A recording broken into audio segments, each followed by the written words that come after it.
Bugünkü gündə Azərbaycanda müğənnilərin hamısı yox, əksəriyyəti çox ucuzlaşıb. Necə ucuzlaşıb? 2001-2005-ci illərdə müğənni daha əlçatmaz idi. Daha, belə deyək, statusu daha yüksək idi. Bugün elementar istədiyin restoranın birində oturub şiş kabab zakaz eləyirsən və sənin qarşında, belə deyək, A kateqoriyadan C kateqoriyaya qədər hamı oxuyur. Mən də bir fikir bildirmək istəyirəm. Və üzr istəyirəm Səbinə xanım, fikrimi tamamlayayım və toylarda məsəl üçün hətta menyunun içində bugün müğənni var.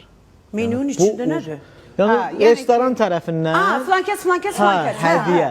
O müğənnilərdə hansılar ki zamanında belə deyək də Azərbaycan toy biznesinin təməlini qoyublar. Bugün onlar artıq restoran menyusunda müştəriyə təqdim olunur. Neynəsinlər onlar? Və bundan sonra, yox, Sayğı xanım, belə deyək də, müəyyən çətinlik, yoxsulluq və imkansızlıq insanı bu qədər də, yəni özünü ucuzlaşdırmağa vadar eləməməlidir. Bir dəqiqə üzr istəyirəm. Buyur Səbinə.